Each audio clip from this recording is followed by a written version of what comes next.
Saudações do Crente Docente, está no ar o podcast da sua lição bíblica.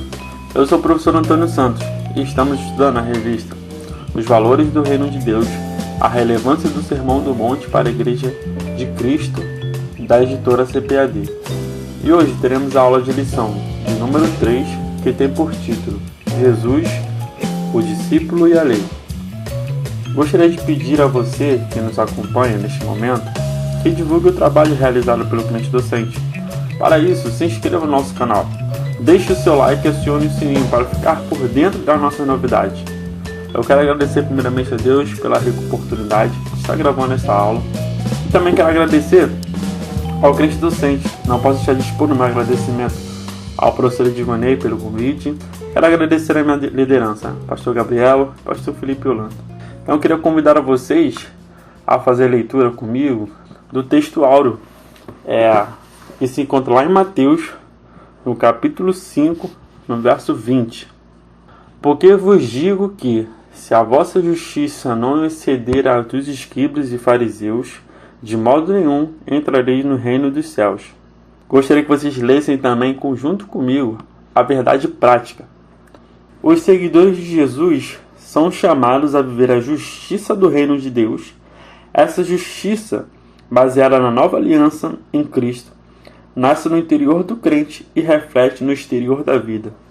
É uma verdade que eu quero que vocês reflitam aí, tá? Vocês estão escutando. Vocês possam meditar nessa verdade prática junto com as Escrituras. Quero que vocês meditem também no capítulo 5. Bom, no capítulo 5 de Mateus, damos início na leitura do Sermão do Monte, né?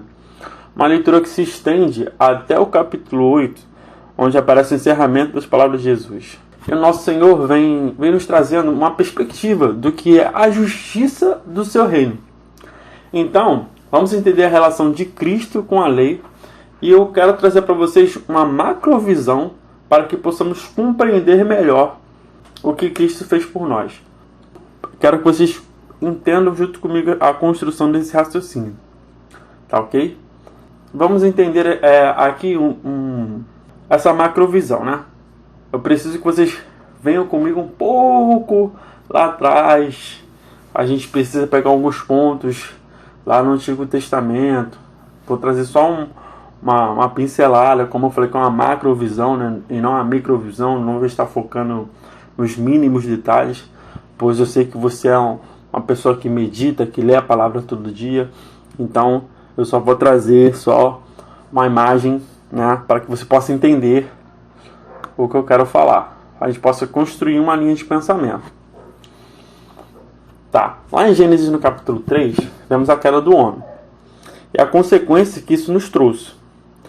Por conta disso, o pecado entrou no mundo e Adão, sendo cabeça de uma raça, acabou fazendo com que toda a humanidade tornasse corrompida. Pois, lá em Gênesis no capítulo 5, no verso 3, que é algo muito interessante que eu recomendo a vocês não pulem a genealogia, tá? Lá em Gênesis capítulo 5, no verso 3, a palavra diz que Adão gerou um filho segundo a sua imagem e semelhança. Algo que eu entendo aqui que a Bíblia, que quando a Bíblia nos diz, dá essa informação de que Adão gerou um filho à sua imagem e semelhança, é que é uma imagem agora corrompida, uma imagem deturpada, porque Adão já tinha pecado, já tinha sido expulso do Éden.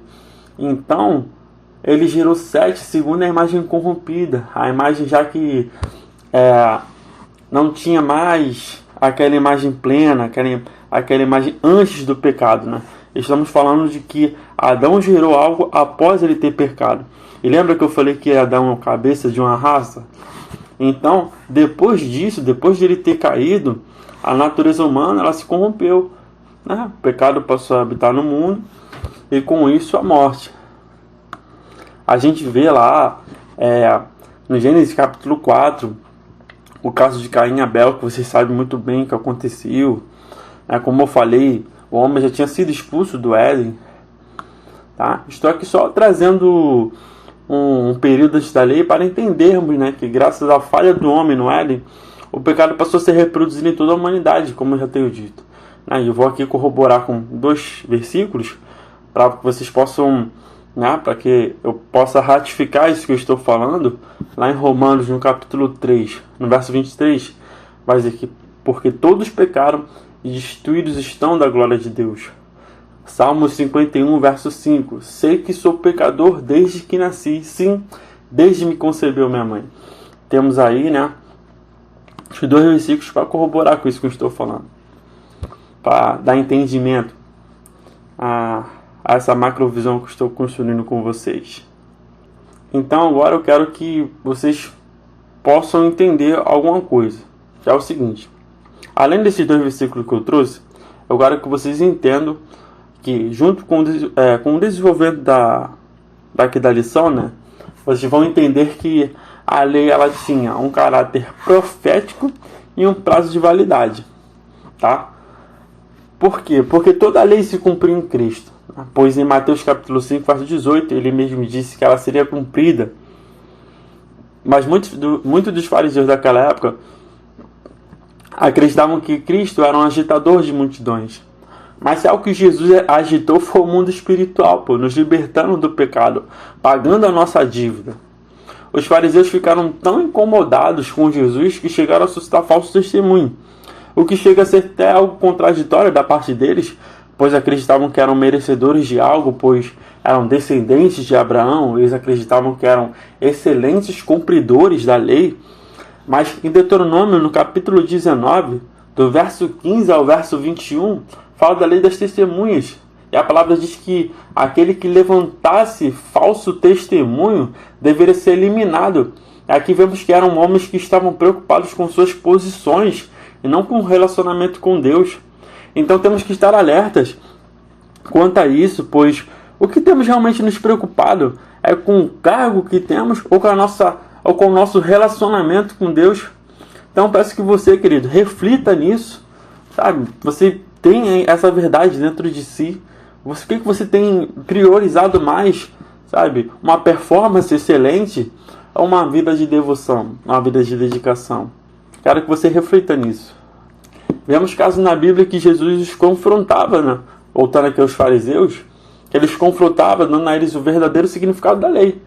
Pois eles eram homens que não tinham sentido o peso real da lei. Lembra quando eu falei que eles acreditavam ser merecedores? Então não tinham sentido o peso da lei verdadeiro.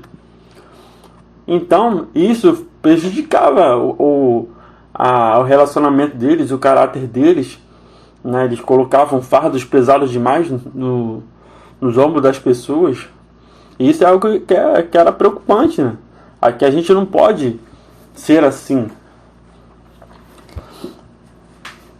Então, em Marcos, no capítulo 7, do verso 5 ao 13, Jesus enfatiza o verdadeiro sentido da lei.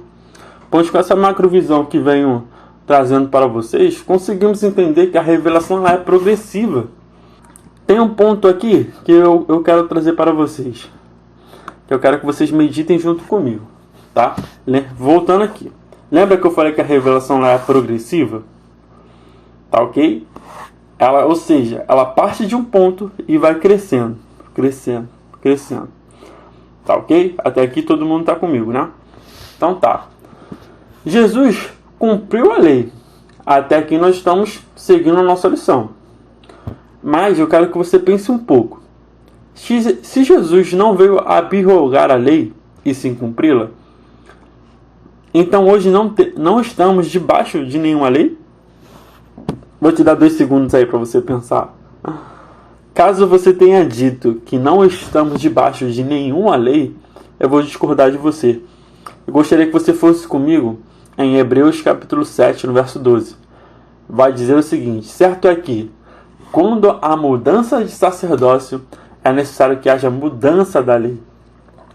Agora, lembra que Jesus é sacerdote segundo a ordem de Melquisedeque? Pois houve mudança de sacerdócio. Pois o de Levi passou, não, e o de Cristo permanece. Então, ao invés de anular, ele aprofundou. E é só nos atentarmos às suas palavras em Mateus capítulo 5, né? A partir do verso 22. Né? Abre aspas aí. Jesus, ele entra com algumas coisas falando assim: eu, porém, vos digo. Ele começa a remeter a alguns pontos que, olha, antigamente na lei era assim. Agora eu vos digo, se antes aquele que adulterava, agora se só no pensamento, só no pensar ele já adulterou. Então Jesus vem desconstruindo algumas coisas e falando, olha, era assim antes, mas agora vai ser dessa outra forma. Eu estou aprofundando, estou aperfeiçoando. Então, se antes eu praticava adultério, agora isso no ato propriamente dito da relação, agora se você pensar, você já traiu. O que é muito forte isso aí. É algo que nós temos que buscar ter o controle daquilo que pensamos, né? Existem outras passagens que eu poderia pegar aqui e a gente poderia ver que Jesus tratando sobre isso, e é interessante que depois vocês aí em casa meditem nisso, pensem nisso, né, no que Jesus está nos trazendo. Eu vou aqui ver se eu pego alguns pontos para que você possa entender esse ponto que eu estou falando, de Mateus capítulo 5, lá no verso 22. Eu, porém, vos digo que qualquer que, sem motivo, sem encolerizar contra seu irmão, será réu de juízo. E qualquer que eu disser a seu irmão, raca, o termo aí, será o réu do sinédrio. E qualquer que disser louco, será réu do fogo do inferno. Então a gente vê aqui, verso 28. Eu, porém, vos digo que qualquer que atentar numa mulher para cobiçar, já em seu coração cometeu adultério. Verso 32. Eu, porém, vos digo que qualquer que repudiar a sua mulher, não ser por causa de fornicação, faz que ela cometa adultério. Qualquer casar com a repudiada cometa adultério. Verso 34. Eu, porém, vos digo de que maneira nenhuma jureis, nem pelo céu, porque é o trono de Deus. Verso 39. Eu, porém, vos digo que não resistais ao mal, mas se qualquer se abater na face direita, oferecer-lhe também a outra. Em muitos outros pontos a gente vê mudanças, né? Cristo, ele colocando as suas leis para que nós, os seus discípulos, possamos buscar fazer a sua vontade. Então isso é muito interessante, é uma chave que você está girando agora, entendendo isso aí, né? Jesus estava estabelecendo seus mandamentos para todos nós que somos seus discípulos, como eu já falei, né? Tiago capítulo 4, no verso 12, em algumas traduções, Jesus é chamado de legislador. O que o legislador faz? É alguém que faz as leis. Então isso é muito interessante, né? Falando da lei, né, agora do propósito dela, a lei ela tinha uma função que era muito interessante, de mostrar a malignidade do homem, do pecado, né? Do pecado do homem e a impossibilidade do homem se salvar. Pois lembra que eu falei mais cedo da natureza corrompida? Mas em Gálatas capítulo 3, no verso 24, Paulo nos revela que a lei era o nosso tutor, era um guia que nos levaria a Cristo. Para questões de estudo, a lei podia ser dividida em cerimonial, moral e judicial. Isso para questões de estudo. Para aquele povo, a lei não foi separada. Não, ela toda ela de uma forma única. Mas para questões de estudo, acharam melhor separar nesses 3 pontos, né? Moral, judicial, cerimonial. Então muitos homens acreditavam que podiam cumpri-la, mas estavam enganados, pois não podemos ser salvos através de algo que possamos fazer, e sim somos salvos através de Cristo. Ele é o caminho, e sem Ele não chegaremos a lugar nenhum. É através dessa nova aliança que podemos ser justificados. Então nossa salvação é Cristo, não tem outro caminho, não tem outra forma, sabe? Não tem uma chave que possa ser girada, algo que eu possa fazer. Não, isso aqui eu fiz algo que foi tão tremendo que agora eu vou poder ser salvo por conta disso. Não é esse o caminho. Caso você acredite nisso, que você é merecedor de alguma coisa, desculpa te falar, irmão, mas você não é, tá? Não é merecedor. Então, por conta disso que é graça, né? Pois agora temos a ajuda do Espírito Santo, que faz com que a nossa consciência esteja voltada para fazer a vontade de Deus. Pois agora não mais escritos em tábuas de pedra, e sim no coração do homem. Quero ler com vocês aqui irmãos, se você puder, abre sua Bíblia lá em 2 Coríntios, no capítulo 3, no verso 3. Vou te dar uns 2 segundos para você folhear a sua Bíblia e você encontrar essa passagem aí, tá? Tudo bem? Já achou? Legal, vamos ler juntos, por favor? A minha tradução pode estar um pouco diferente da sua, mas a palavra do Senhor ela é a mesma. Vós mesmo tendes demonstrado que sois uma carta de Cristo, resultante de nosso ministério, escrita não com tinta, mas o Espírito de Deus vivo, não em tábuas de pedra, mas em tábuas de corações humanos. Agora você carrega algo que Cristo depositou em você, e precisa acreditar nisso, pois a graça não é só um favor imerecido. A graça é a força capacitadora que Deus te deu para vencer o pecado. Que isso é algo muito interessante, porque 98% das pessoas que você perguntar, né, no livro do pastor Luciano Subirá, em Graça Transformadora, ele falou que ele fez uma pesquisa que 98% das pessoas apresentavam a graça como favor imerecido. Mas a graça não é só favor imerecido. A graça é uma força capacitadora. É graças a essa graça, por intermédio dela, que você vence o pecado, que você vive a vida em prol da vontade do Senhor. Então, não podemos limitar a graça apenas como um favor imerecido. Na verdade, a graça ela é muito mais do que isso. Tem um pessoal aí que pregam a hipergraça, mas a graça ela já é hiper por si só. Ela não precisa desse amor, né? As pessoas falam aí de um amor de Cristo, que às vezes as pessoas esquecem também que Deus é fogo consumidor, e isso é um pouco preocupante. Devemos buscar ter um equilíbrio, né? Algumas pessoas entendem que estou no período da graça, posso fazer o que eu quiser, mas não é bem assim. Não é esse o pensamento aqui, né? De acordo com essa lição que eu tenho pesado para mostrar a vocês que existe sim uma lei na qual entramos debaixo, a lei de Cristo. Tem passagem na Bíblia, se você buscar, Tiago vai falar isso, já apresentei aqui, né? Tiago capítulo 4, verso 12, Cristo sendo apresentado como legislador. Então, é algo que você precisa pensar, refletir. Será que isso realmente tem agradado ao Senhor? Será que através dessa minha atitude eu estou revelando às pessoas a justiça de Cristo? Estou vivendo debaixo da vontade dele? Então isso é algo que nós precisamos refletir. Agora, caminhando para o final, precisamos entender o seguinte, que a justiça que o nosso Senhor nos apresenta é uma justiça que não está baseada em nossos méritos, e sim na obra do próprio Senhor. O próprio Senhor fez. Então, pela fé, cremos em Cristo e somos justificados. Mas isso não quer dizer que podemos ser negligentes na obra, como eu estava falando aqui. Pois não somos salvos por obras, mas para praticar as boas obras em amor, paz e alegria. Então, tudo o que fazemos para Ele tem que ser por amor, devoção, dedicação, pois Ele é digno de toda honra, glória e louvor. E que cada dia possamos parecer ainda mais com Ele, buscando ter um caráter de Cristo. Espero que essa aula tenha te abençoado e que o Senhor esteja contigo ao escutar esse podcast. Eu quero te convidar para seguir as redes sociais aqui do nosso canal do Crente Docente.